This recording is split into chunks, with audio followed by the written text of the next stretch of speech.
चिरागों का घराना चल रहा है, हवा से दोस्ताना चल रहा है।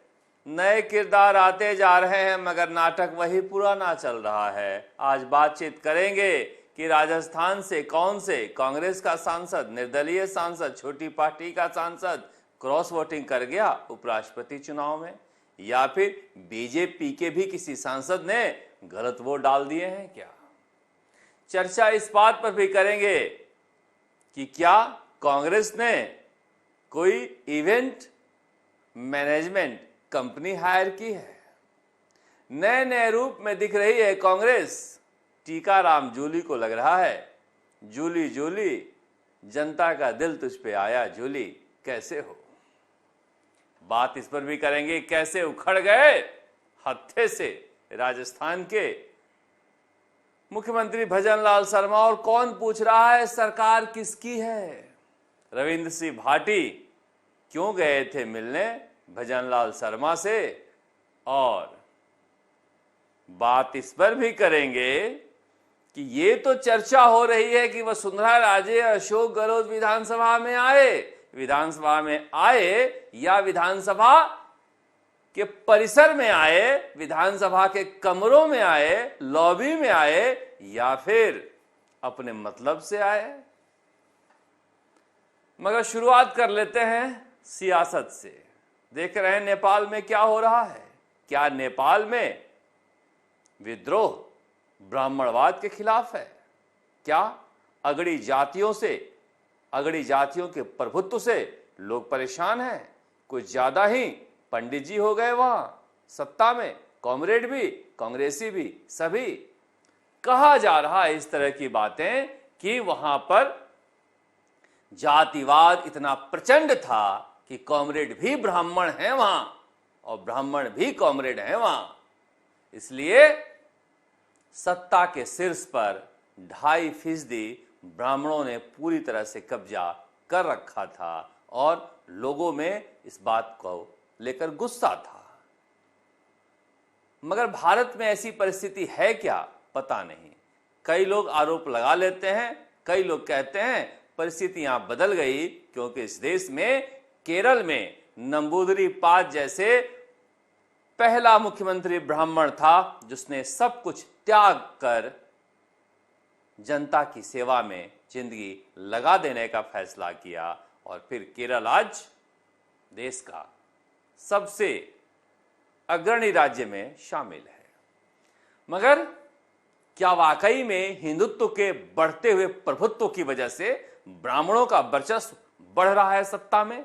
हाल के दिनों में सामाजिक न्याय आंदोलनों के बाद जो ब्राह्मणवाद की कुंद पड़ी धार थी हिंदुत्व के कलेवर में, वो फिर से उफान मार रही है।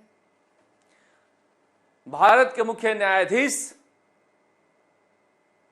जस्टिस गवई ने कहा है कि हमारे संविधान में इतनी ताकत है, लोगों की आस्था है, इस तरह के हालात नेपाल जैसे कभी हो ही नहीं सकते, क्योंकि प्रधानमंत्री नरेंद्र मोदी, या कह लीजिए सत्ता से लड़ने वाले सबसे ज्यादा प्रखर पत्रकार आपको ब्राह्मण ही मिलेंगे। जितने ही आप यूट्यूबर या सोशल मीडिया पर देख रहे हैं उसमें सर्वाधिक देखे जाने वाले 95% पत्रकार ब्राह्मण हैं। इसलिए यहां पर एक वेंटिलेशन बना हुआ, उस वेंटिलेशन के वजह से गुस्सा निकलते रहता है। पर क्या कांग्रेसी ये बार बार कहने लगे हैं कि नेपाल जैसे हालात हो जाएंगे, और बदले में बीजेपी वाले वीडियो दिखा रहे हैं कि देखो वहां योगी योगी मोदी मोदी के नारे लगा रहे हैं आंदोलनकारी? पता नहीं, पर यही वेंटिलेशन है भारत में जिसकी वजह से हम सब कुछ कह लेने के बाद दिल का गुबार अंदर रखते ही नहीं है जो फूटे। पर फूटा है। राहुल गांधी एटम बम के बाद हाइड्रोजन बम बनाने जा रहे थे, मगर उपराष्ट्रपति चुनाव में कौन सा बम फूट गया। अब देखिए 14 वोट ज्यादा अगर पड़ते हैं एनडीए के उम्मीदवार को और 15 वोट कैंसिल हो जाते हैं, और अब कहा जा रहा है कि राजस्थान के सांसदों के वोट भी क्रॉस वोटिंग में शामिल हैं, तो ये बड़ा सवाल है कि ये वोट किसके थे? क्या कांग्रेस के किसी सांसद राजस्थान के है जो बीजेपी से सहानुभूति रखता है, या फिर कोई निर्दलीय है? वैसे हनुमान बेनीवाल को लेकर कहा नहीं जा सकता, क्योंकि हनुमान बेनीवाल गए थे खुद ही समर्थन देने के लिए सुदर्शन रेड्डी को, और हनुमान बेनीवाल से किसी ने संपर्क नहीं किया। इस बात को लेकर वो दुखी थे कि मैं बार बार कह रहा हूं कि मैं यूपीए का हिस्सा हूं, मगर कोई मुझे बुला नहीं रहा है, कोई कह नहीं रहा है कांग्रेस की तरफ से, न केसी वेणुगोपाल न राहुल गांधी। फिर भी इन्होंने धर्म समझा और ये गए थे चंद्रशेखर के साथ वहां पर कि हम वोट देंगे। मगर ये किसका वोट है, ये पहेली अभी भी बनी हुई है। अब चूंकि ये वोटिंग जो होता है बंद बक्से में होता है, लिहाजा कयास ही लगाए जा सकते हैं कि ये वोट किसने डाले थे, इधर का उधर उधर का इधर। 29 वोट इधर उधर हो जाना ये मामूली बात नहीं है। इस तरह से इतनी बड़ी संख्या में एनडीए के उम्मीदवार उपराष्ट्रपति को वोट मिलना, वो भी क्रॉस वोटिंग की वजह से, ये अपने आप में दिखाता है कि राहुल गांधी को बहुत मेहनत करनी पड़ेगी इस बीजेपी से मुकाबले के लिए। ब्रेक लेने के लिए उनके पास कोई समय नहीं है। जब वो ब्रेक लेंगे तो फिर जो त्रिमूर्ति बैठी हुई है दिल्ली में, वो कहीं ना कहीं कुछ न कुछ ब्रेक कर देगी। अब देखिए, हनुमान बेनीवाल के साथ भी एक समस्या तो है ही। हनुमान बेनीवाल इधर जाएं या उधर जाएं, उन्होंने कहा कि पिछली बार हमने एनडीए के उपराष्ट्रपति को वोट डाला था, इस बार इधर डाल रहे हैं, आगे किसको डालेंगे अभी तक कुछ पता नहीं है, क्योंकि कांग्रेस इन्हें अपने साथ लेने के लिए तैयार नहीं है और इनके पास कोई विकल्प नहीं है कि वो बीजेपी के पास जुड़ें। अभी फिलहाल इन्हें लड़ना इन दोनों से है और खास करके कांग्रेस के वोट बैंक को चुराना है, इसलिए इनकी लड़ाई एक अलग ही है। पर भजन लाल शर्मा आज गए विधानसभा में। लगातार विधानसभा में हंगामे की वजह से कामकाज तो जो हो रहा है आप देख ही रहे हैं, कोई नया तो है नहीं इसमें। मगर भजन लाल शर्मा गए तो हत्थे से उखड़ जाते हैं।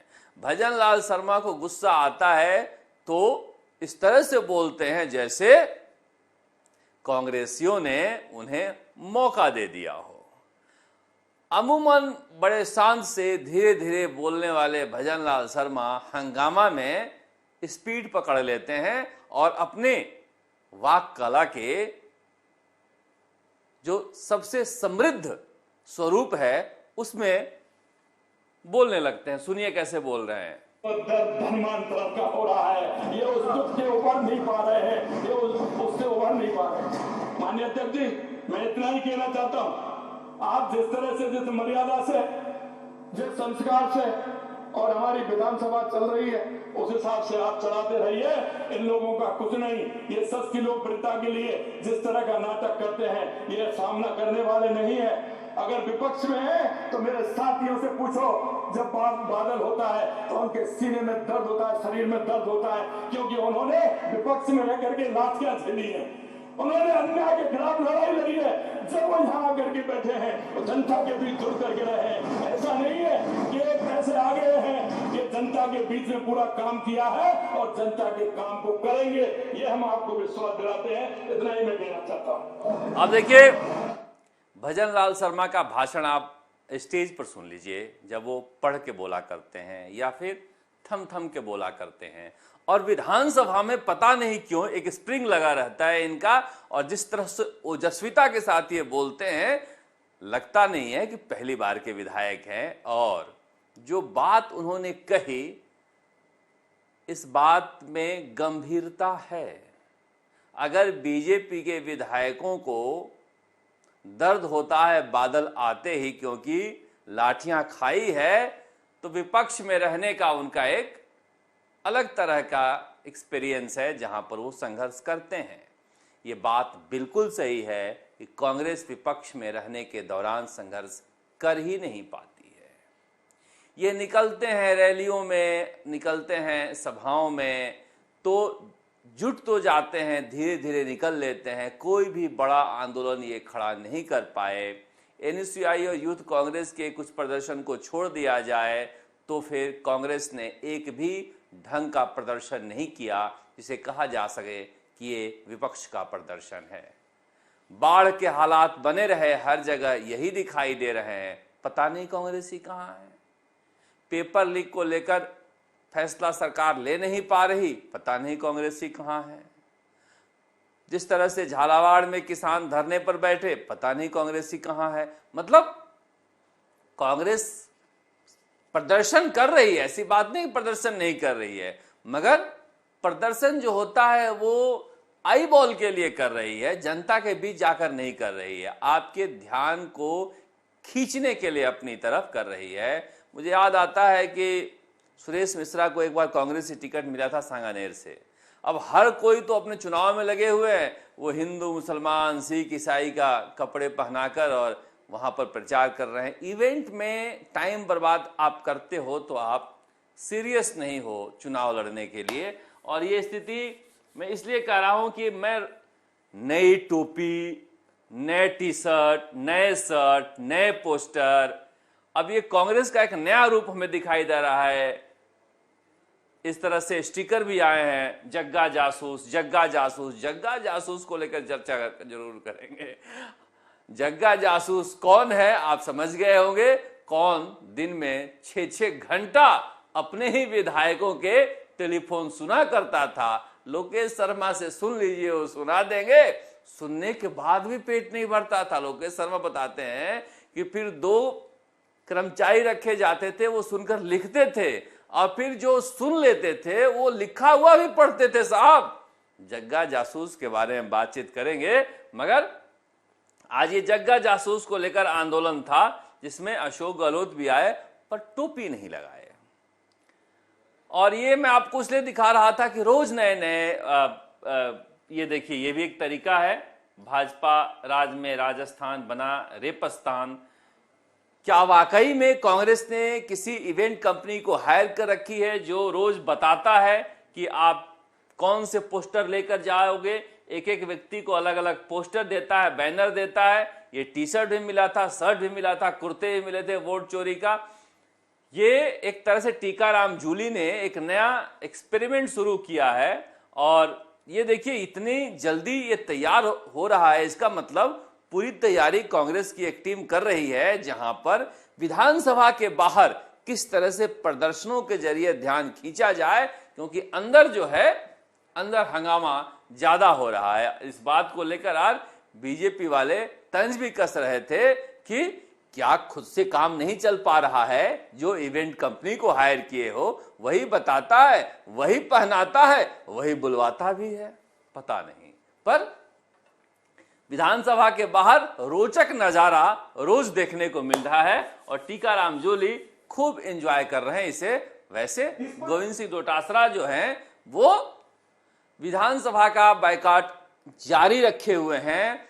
अब उन्होंने नई तरकीब लगाई है कि वापस कैसे आए हम, ताकि सांप भी मर जाए और लाठी भी नहीं टूटे। यानी कि हमारा जो स्वाभिमान है, हमारी नाक है, उसका भी कुछ नहीं हो और वासुदेव देवनानी का भी ऐसी की तैसी हो जाए मगर कुछ नहीं हो। तो अब बजट सत्र में अविश्वास प्रस्ताव लाने का प्रस्ताव आएगा। वो अविश्वास प्रस्ताव आए या ना आए और उसे लेकर आएंगे गोविंद सिंह डोटासरा, तो इस तरह से ग्रैंड एंट्री हो जाएगी उनकी। अभी वो इस बात को लेकर नाराज हैं कि हमारे बारे में न जाने क्या क्या कहा गया और एक्सपंज नहीं हो रहा है। विधानसभा अध्यक्ष जी अलग नाराज हैं कि हमारे बारे में पता नहीं क्या क्या कहा गया जिससे हमारी भावनाओं को ठेस पहुंची है। अब किसकी क्या पहुंची पता नहीं। राजनीति में तो कह ही दिया ना, सुप्रीम कोर्ट ने कह दिया भैया राजनीति में आए हो तो मोटी चमड़ी करके आओ। अब सुप्रीम कोर्ट नेताओं के बारे में इससे ज्यादा क्या बोल सकता है। इसलिए कर लो मोटी चमड़ी, विधानसभा अपना ही मंदिर है, आ जाओ। पर विधानसभा में भी भजनलाल सरकार के विधायक पूछ रहे हैं किसकी सरकार है। गोपाल शर्मा एक अलग ही मूड में रहते हैं। अभी भी ये नेता पूरी तरह से बन नहीं पाए हैं। इनके अंदर की पत्रकारिता जाग जाती है और भजन लाल शर्मा सरकार से पूछ रहे हैं ये सरकार किसकी है। लिखा हुआ है, उक्त विधानसभा क्षेत्र में किसी प्रोजेक्ट की स्वीकृति देने या निरस्तीकरण से पूर्व स्थानीय प्रतिनिधियों से प्रोजेक्ट की उपयोगिता के संबंध में विचार विमर्श किया गया था। आपका जवाब है जी नहीं। किसकी सरकार है? अरे आप तो प्रश्न पूछो। मैं पूछ रहा हूँ, मैं जवाब पूछ रहा हूँ। आप प्रश्न पूछो। आपने क्या जवाब दिया है और क्यों दिया है ये जानना चाहता हूँ। पूछ लिया। गोपाल शर्मा को ये पता नहीं लग पा रहा है किसकी सरकार है। अब भजन लाल शर्मा आए होंगे विधानसभा में तो बुला के बता देना चाहिए भाई मेरी ही सरकार है।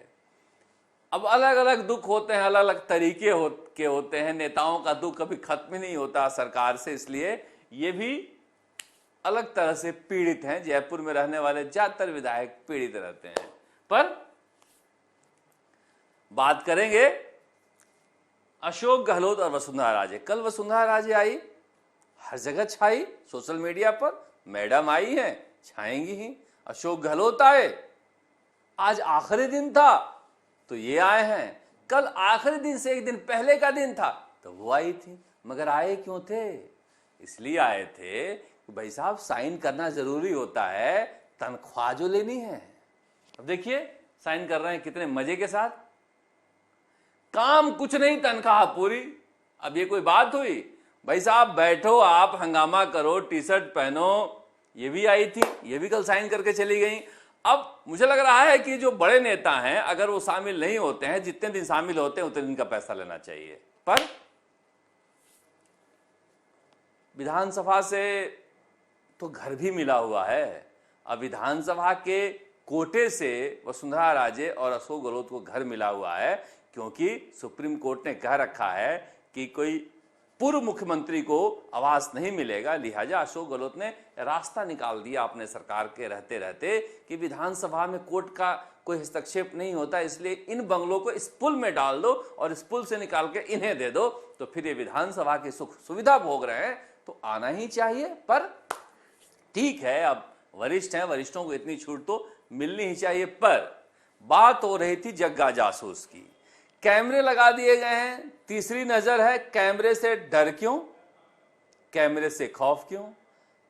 देखिए, कैमरे के बीच रहने की आदत तो डालनी पड़ेगी। हमारे दफ्तर में भी कैमरे लग रहे थे तो हमें लग रहा था कि कैमरा क्यों लग रहा है। पर अब तकनीक की ऐसी सुविधा हो गई है कि आपकी सुरक्षा के लिए या फिर आपकी जहां काम कर रहे हैं उसकी व्यवस्था के लिए कैमरे लगाए जाते हैं। अब इन्हें सावधान तो रहना पड़ेगा। सावधान रहना पड़ेगा इसलिए नाराज हैं या फिर सरकार वाकई में जासूसी कराना चाहती है? जासूसी किस तरह से करा सकती है? सीट पर बैठे बैठे क्या करते हैं कि जासूसी करा सकती है?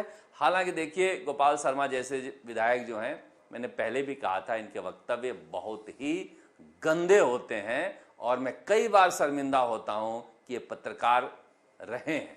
पता नहीं इतनी गंदगी कहां से लाते हैं ये। धर्मांतरण बिल पर बोलते बोलते जो अल्पसंख्यक विधायकों के लिए इन्होंने बोला कि तुम घर वापसी कर लो, इस तरह की भाषा बहुत ही गंदी भाषा है। और आज भी रीटा चौधरी भिड़ गई थी जब उन्होंने गलत तरीके से वहां पर बोला था।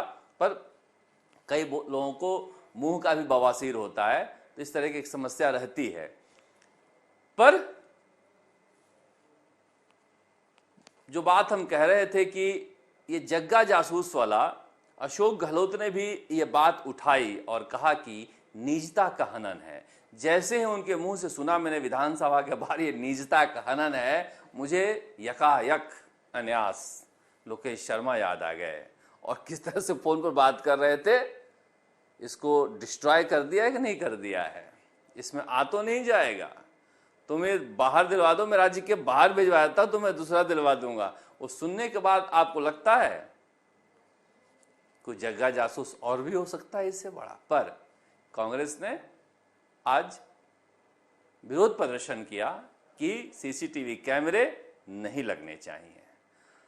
अब इस सरकार की व्यवस्था है, प्रोटेस्ट करने से तो मानेगी नहीं। कांग्रेस आएगी तो हटा देगी, हटाएगी क्या पता नहीं, क्योंकि विधानसभा में प्रवेश जो है वो कांग्रेस ने रुकवाई थी, बीजेपी ने कंटिन्यू कर दिया कैमरामैन का।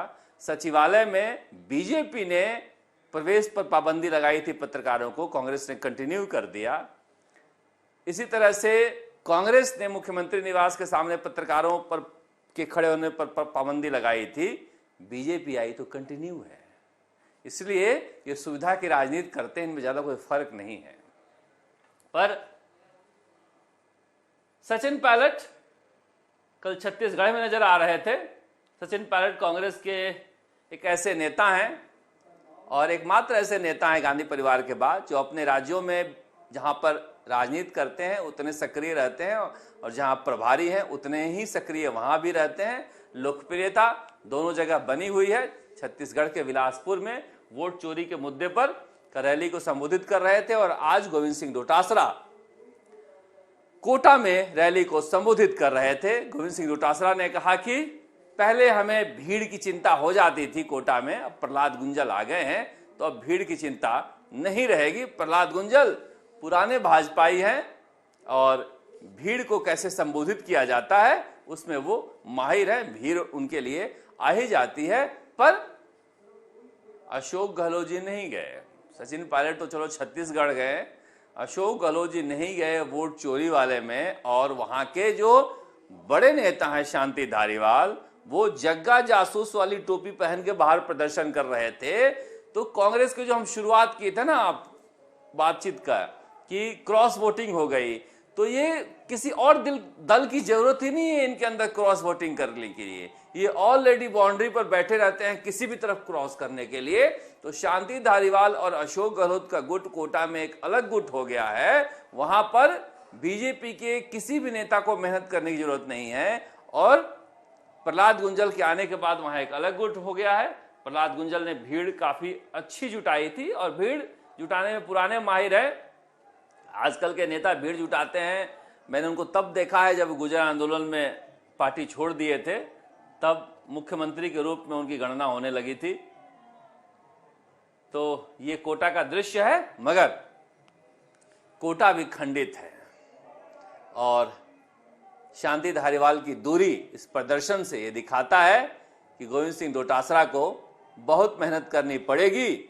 वोट चोरी बीजेपी करे इसकी बजाय वोट चोरी कांग्रेस होने दे, इसे रोकने के लिए। आप देखते हैं राजस्थान तक। नमस्कार। नहीं, आप देख लीजिए एक बार। ये मैं दिखा रहा था रविंद्र सिंह भाटी बैठे हुए हैं भजनलाल शर्मा के बिल्कुल नजदीक। हमने कहा कि ये कैसे हो गया, क्या रविंद्र सिंह भाटी बीजेपी की तरफ नजदीक आ रहे हैं? आना तो चाहते ही हैं, मगर करें क्या? वहां पर गजेंद्र सिंह शेखावत जब तक हैं इनकी एंट्री हो नहीं रही है और बाकी आरएसएस से जुड़े छोटे मोटे नेता हैं, स्वरूप सिखारा जैसे नेता हैं। पर यहां पर आपको चंद्रभान सियाकिया भी दिखाई देंगे। इनकी भी एक समस्या है, ये भी बीजेपी में आना चाहते हैं। वहां पर सीपी जोशी इनके आड़े आ जाते हैं। पर ये कहा जा रहा है कि धर्मांतरण बिल पर जिस तरह से बीजेपी के साथ साथ निर्दलीय विधायकों ने समर्थन दिया, भजनलाल शर्मा सबको शुक्रिया कहने के लिए बुलाए थे। अभी तो शुक्राना में शुक्रिया कहने से कुछ ज्यादा चाह रहे हैं, मिलेगा क्या पता नहीं। आप देखते हैं राजस्थान तक। नमस्कार। जयपुर से शरद।